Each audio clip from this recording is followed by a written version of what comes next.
BFM Business, la librairie de l'écho. Emmanuel Le Chypre. Bienvenue dans la librairie de l'écho, l'émission de BFM Business qui vous offre chaque semaine le meilleur de la littérature économique. Alors évidemment, pas d'émission sur les livres sans auteur. Ils seront nos invités dans la première partie de l'émission. Puis nous retrouverons nos critiques. Ensuite, Julien Damon, Jean-Marc Daniel qui discuteront de leur coup de cœur et de leur coup de gueule. Et puis nos chroniqueurs, enfin, évidemment. Benahouda Abdelhaim, notre globe-trotter avec ses études venues du monde entier. Vous verrez comme chaque semaine, il y a du très très lourd. Et puis Alexandra Paget, notre bibliothécaire qui nous replongera dans les absurdités de la Tchécoslovaquie au temps de l'Union soviétique. C'est évidemment avec Milan Kundera et sa plaisanterie. Mais tout de suite, on démarre avec nos auteurs. Et puis évidemment, vous n'oubliez pas notre compte Twitter, notre page Facebook.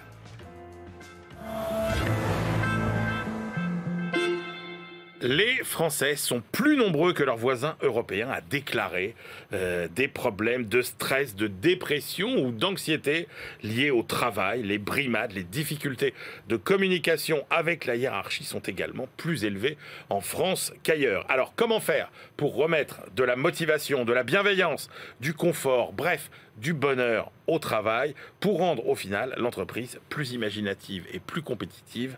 Réponse avec nos deux invités du jour. La première, ce sera Marion Darietor. Elle est présidente du think tank Entreprise et Progrès. Elle a fondé l'agence de communication Élan. Elle dirige aujourd'hui le cabinet de conseil The Arcane et elle publie Le temps des leaders pop aux éditions de l'Aube.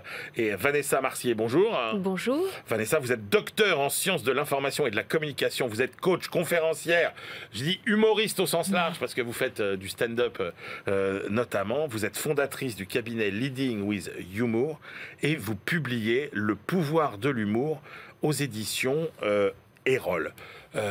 Je commence avec vous, Vanessa Marcier. Vous commencez par un paradoxe. Votre livre, vous dites quand même, c'est incroyable, on ne peut pas être pris au sérieux si on n'est pas sérieux. Oui, ça c'est l'idée reçue. Ouais. Beaucoup de managers et de personnes, c'est si je vais faire un peu d'humour en entreprise, du coup je vais passer pour le clown de la classe, personne ne va me prendre au sérieux. Et j'ai des retours de managers qui me disent notamment que dans leur entreprise, il ne fait pas bon faire de l'humour parce que sinon on vous dit les clients ne vont pas vous prendre au sérieux, etc. Or c'est faux. Et pourtant, vous montrez que l'humour est un super pouvoir sous-estimé, sous-utilisé et pourtant terriblement efficace. Exactement. L'humour a des tas d'avantages, de nombreux bénéfices en entreprise pour nous, pour notre carrière et pour les autres, ceux qui nous entourent, notre équipe, pour même nos relations avec la hiérarchie, avec les clients.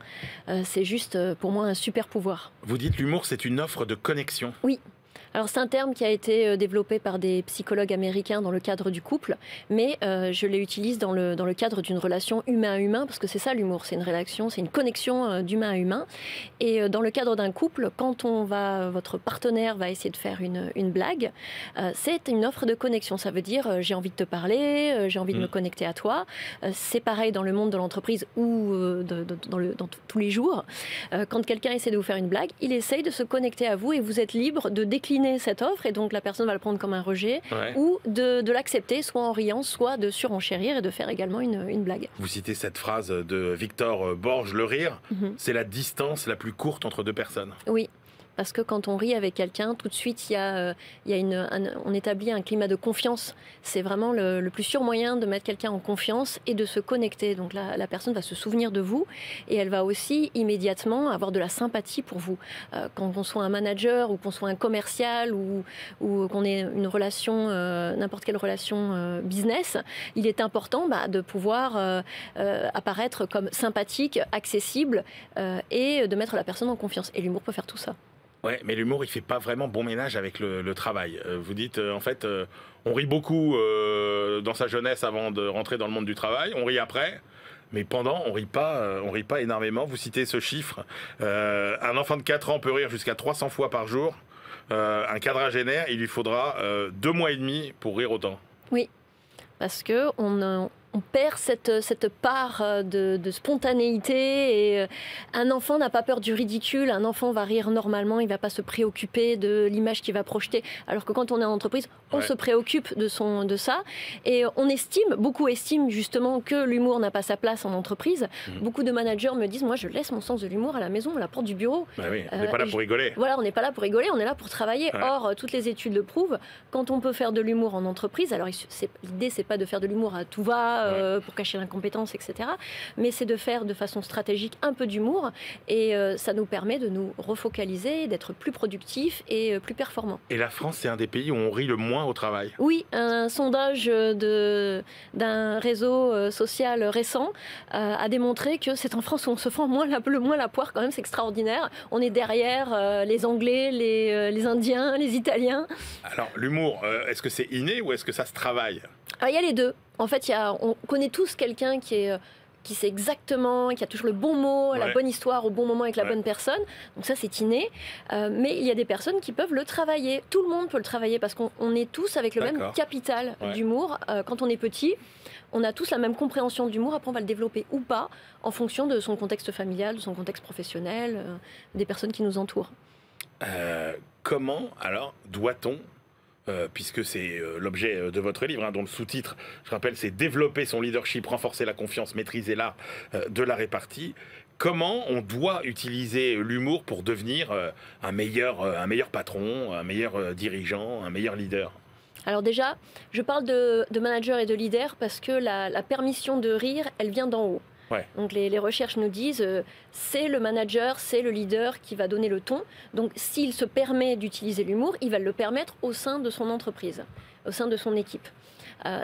Donc ça passe déjà par là. Ensuite, il faut poser le cadre, il faut savoir quel type d'humour. L'humour, c'est un langage, c'est un moyen de communication. Et pour moi, il est important de se connaître soi, de savoir quel est son type d'humour, d'arriver à connaître le type d'humour de l'autre personne pour pouvoir parler le même langage et donc établir une connexion en rigolant sur les mêmes choses, par exemple, sur avoir les mêmes références humoristiques en commun. Et l'humour, pour moi, c'est un état d'esprit. On n'est pas juste dans la blague. Il y a des milliards de façons de faire rire quelqu'un. Donc tous ceux qui me disent « moi je ne suis pas drôle » ou « j'ai pas la bonne blague », etc., ça va beaucoup plus loin que ça. Donc c'est se connaître soi, connaître l'autre et après savoir dans quel contexte, dans quelle situation c'est un avantage. Une réunion, je veux que mon équipe lâche un peu la pression dans une période de crise, de tension, de stress.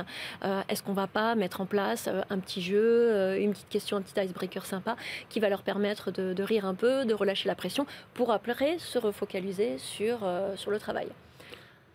Et ça libère quoi? Parce que finalement, on voit aussi, vous donnez les chiffres dans votre livre, que les salariés finalement plus décontractés, plus heureux, c'est aussi des salariés plus efficaces, plus productifs, plus engagés dans leur travail. Vous citez un chiffre, 12% de productivité en plus pour les salariés qui sont heureux au boulot. Oui, c'est un chiffre qui a été trouvé par l'université de Warwick il y a quelques années. Effectivement, quand on est heureux au travail, on est plus productif, mais également par rapport aux leaders, aux patrons, etc. Si vous avez vos employés qui utilisent l'humour, ce sont vos meilleurs ambassadeurs. On a envie d'aller dans une entreprise où on s'amuse, où on peut plaisanter avec ses collègues.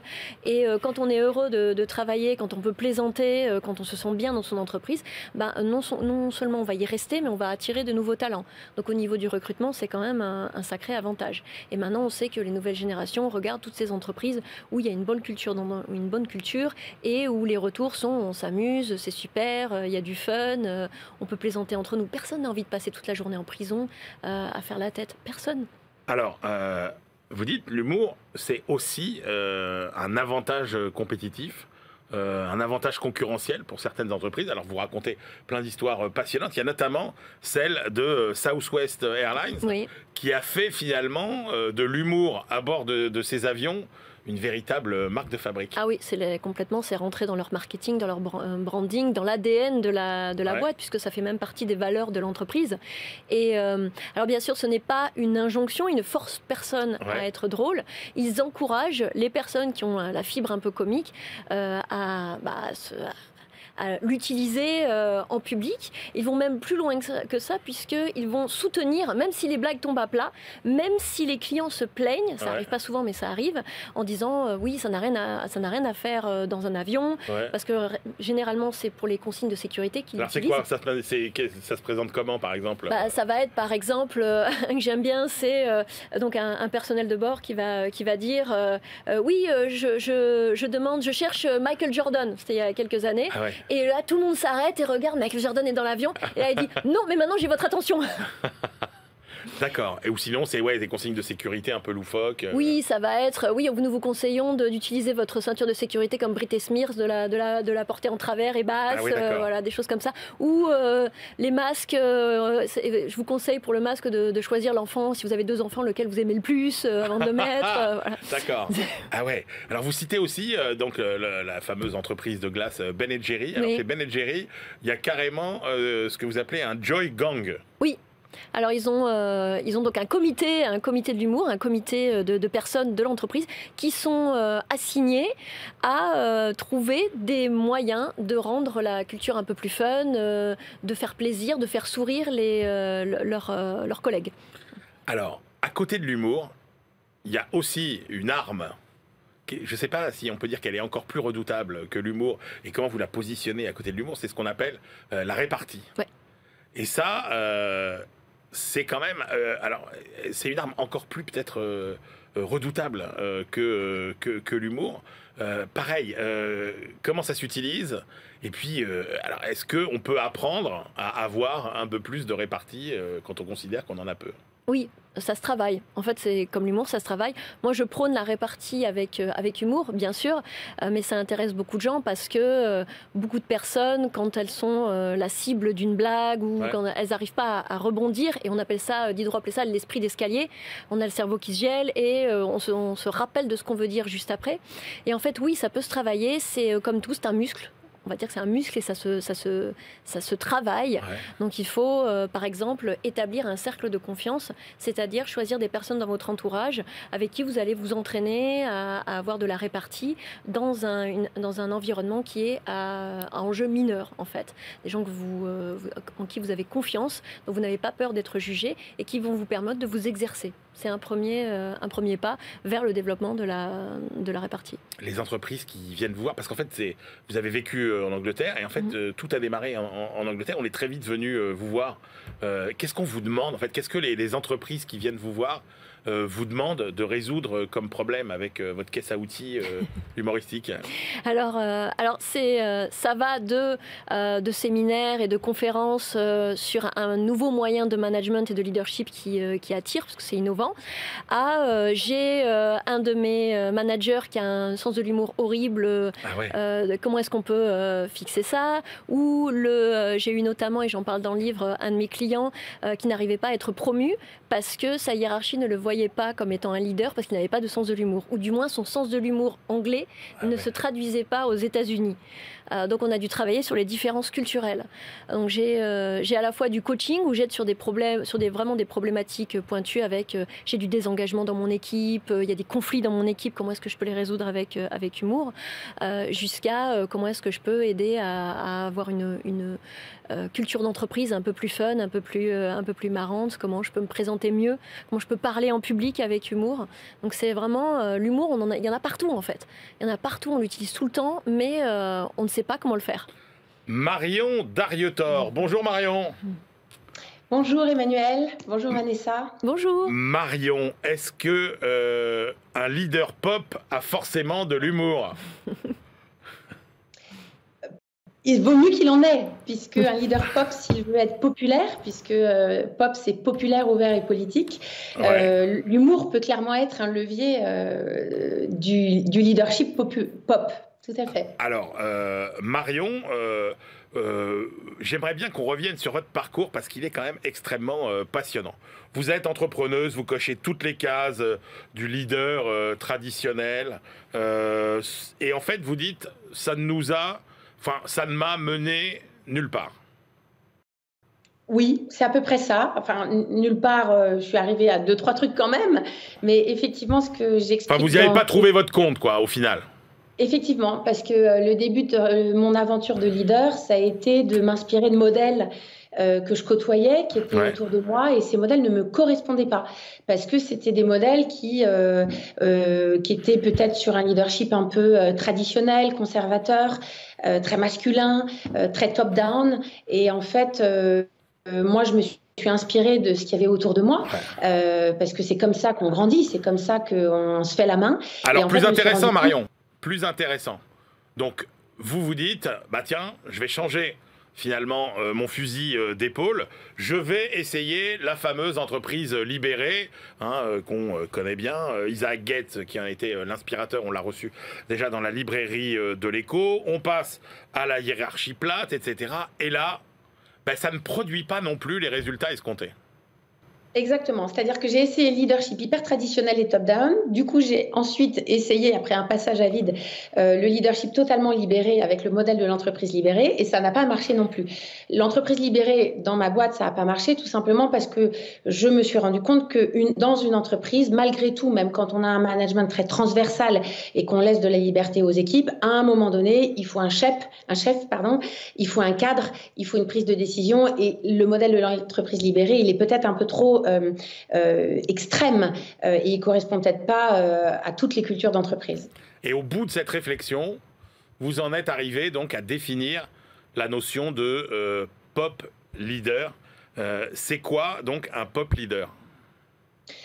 Alors un pop leader, c'est un leader qui est à la fois populaire, ouvert et politique. Un pop leader, c'est un leader qui est capable de se connecter à la société dans laquelle il vit, de se mettre à hauteur d'hommes et de femmes, d'aller dans la rue, d'aller dans l'arène et ne pas rester en position, vous savez, de surplomb, en position hiérarchique, verticale. Donc c'est un leader qui est véritablement capable de prendre le pouls de son entreprise, de la société. Et je me suis inspirée du pop art, de la pop culture, c'est pour ça que ça s'appelle pop leadership, parce que si vous vous souvenez bien, ce courant artistique du pop art, il s'est développé parce qu'il était connecté à la société, à l'époque la société de consommation, et du coup c'est ça qui m'a inspirée, c'est que je me dis qu'il y a des racines communes. Alors vous dites par exemple Churchill, Beyoncé, Bob Dylan, ce sont des leaders pop. Oui, ce sont des leaders pop parce que ils ont déjà tous un combat. Alors, entre Beyoncé et Churchill, vous me direz, les combats sont très différents, je vous le confirme, mais ils sont politiques, c'est-à-dire qu'au sens politique, ils portent une forme de combat, une volonté de servir l'intérêt général et le bien commun. Churchill, c'est la liberté, Beyoncé, c'est l'empowerment des femmes, donc on a un grand écart, mais ce qui compte, c'est cette capacité d'être un leader politique au sens d'être capable d'engager derrière soi des gens qui vont vous suivre dans votre combat, qui vont vous suivre dans la cause que vous portez. Donc c'est ça qui, pour moi, est le dénominateur commun avec toutes les références que j'ai eu envie de citer dans le livre. Alors, vous dites, le leader pop, il cultive l'humilité, l'intuition et finalement, il privilégie ce mode de réflexion et d'action sur la démonstration, sur le chiffrage. Est-ce que c'est pas un peu trop romantique, ça? C'est-à-dire, vous voyez, moi je me méfie beaucoup de cette idée d'intuition, ou alors est-ce qu'on peut parler d'une professionnalisation de l'intuition? Je ne sais pas. Non, je pense que c'est une question d'équilibre. C'est-à-dire que ce que moi je vois dans mon environnement, c'est que l'intuition est un peu le parent pauvre du leadership. C'est-à-dire qu'on a tellement, y a une telle pression de performance et d'excellence sur les leaders qu'ils ont tendance à se réfugier dans du tableau Excel, du process et du protocole. Parfois, du coup, l'intuition, elle est laissée de côté parce que l'intuition, elle rentre pas dans un tableau Excel.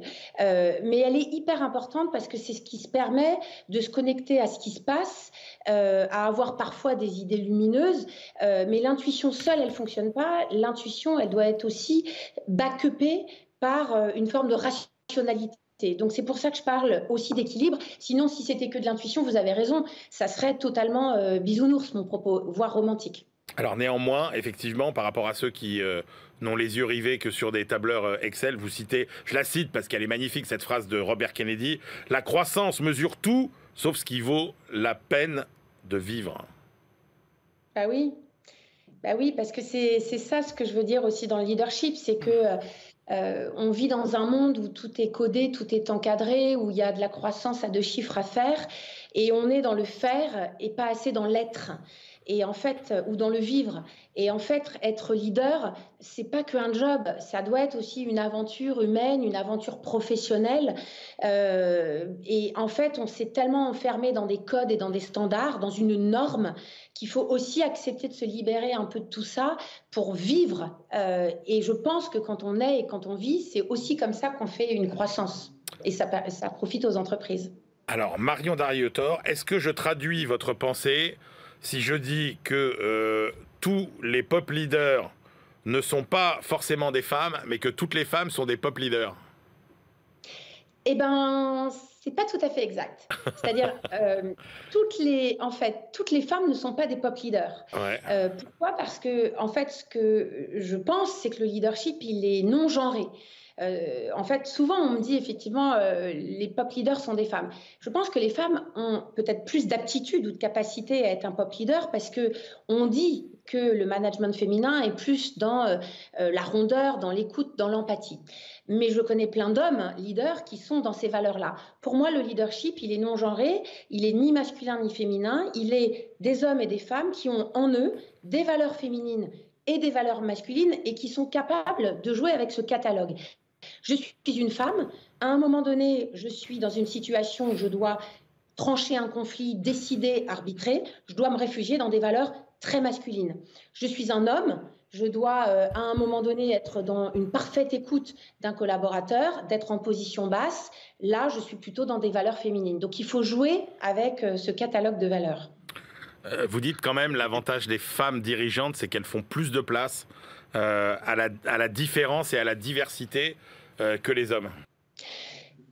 J'ai le sentiment, et en même temps j'accepterais d'être contredite, parce que je vois aussi plein d'hommes qui font de la place à la diversité, et d'ailleurs c'est aussi leur rendre hommage. Je vois beaucoup d'hommes qui font de la place aux femmes dans leurs entreprises, pour ne citer qu'elles, mais ça va aussi sur des populations plus défavorisées, sur des réfugiés par exemple, on le voit beaucoup en ce moment. Donc j'ai eu le sentiment que le côté très maternant du leadership féminin pouvait peut-être faire plus de place à cette diversité, et en même temps je voudrais m'extraire des idées reçues, parce que chaque jour en fait mes observations peuvent me contredire. Vous faites un rapprochement que j'ai trouvé assez lumineux. Vous dites on est rentré dans l'ère de l'open innovation, l'innovation ouverte, et vous dites on rentre dans l'ère de l'open gouvernance. Tout à fait. C'est vrai que l'Open Innovation m'a beaucoup inspirée pour revoir le monde de la gouvernance. Le monde de la gouvernance, c'est un monde pas très ouvert. Quand vous reprenez les conseils d'administration, les boards des entreprises, c'est un monde assez fermé, une forme d'entre-soi, des gens parfois qui se refilent les mandats. Et le monde de la gouvernance, c'est aussi un monde de conformité, de loi. Moi, ce que je ressens, c'est qu'aujourd'hui, l'entreprise, elle est face à toutes ses parties prenantes. Et donc, il faut qu'elle s'ouvre. Il faut qu'elle fasse de la place à ses parties prenantes. Alors, il y a plein de façons. Il y a les comités de mission, les comités de parties prenantes, les shadow comex. On a vu plein de nouvelles pratiques de gouvernance. Et c'est ça que j'appelle l'open governance. C'est cette capacité de l'entreprise à être en écoute avec ses parties prenantes et donc la société avec un grand S, pour progresser, parce que je pense qu'un dirigeant, il ne peut pas que diriger, il doit aussi gouverner, et gouverner avec la société dans laquelle il vit et il opère. Donc pour moi, l'open governance, c'est un chemin. C'est pas fait pour toutes les boîtes, mais on peut dire que c'est une espèce de philosophie qui peut permettre d'être plus en empathie avec la société, et c'est bon pour la compétitivité et la performance de sa boîte. Au moment où on voit monter la concurrence de l'intelligence artificielle, j'ai envie de dire, et là je vous pose la question à toutes les deux, est-ce que finalement, entre le pouvoir de l'humour et la façon, Marion, dont vous définissez les leaders pop, est-ce que finalement tout ça, c'est pas la meilleure façon de maintenir ce que l'intelligence artificielle n'aura jamais, c'est-à-dire notre part d'humanité, de sensibilité. J'adore cette phrase qui est de je ne sais plus qui c'est un vigneron qui me l'a expliqué, Nicolas Joly, qui est un pro de la biodémie, qui dit finalement vous pouvez demander à une intelligence artificielle de reproduire des larmes, mais vous saurez jamais si ce sont des larmes de joie ou des larmes de tristesse en fait. Oui. Vanessa Marcier. L'humour, c'est une des dernières, une des dernières capacités, une des dernières qualités qui sera remplacée par le AI, parce que le jour où l'intelligence artificielle aura de l'humour. Ils essayent de le reproduire, mais c'est vraiment quelque chose d'humain. Ils ne peuvent que reproduire. Créer, c'est compliqué. Marion Darrieutor. Oui, je ne suis pas certaine que ChatGPT puisse nous rendre super performants en matière d'humour. Enfin, je ne sais pas si Vanessa a testé, mais je ne suis pas certaine. Moi, je pense qu'effectivement, il y a l'intelligence artificielle qui nous fait progresser à pas de géant. Puis, il y a l'intelligence humaine, l'intelligence émotionnelle, l'intelligence relationnelle. Et je pense que quand on aura tout essayé en matière de technologie, il restera cette couche-là qui, a priori, ne peut pas être remplacée. Merci beaucoup à toutes les deux. Je rappelle vos deux livres. Vanessa Marcier, Le pouvoir de l'humour, développer son leadership, renforcer la confiance, maîtriser l'art de la répartie. Et Marion Darrieutor, Le temps des leaders pop, changer les chefs pour changer le monde. Le livre de Vanessa Marcier, c'est chez Erol. Le livre de Marion Darrieutor, c'est aux éditions de l'Aube. On se retrouve tout de suite pour la deuxième partie de l'émission.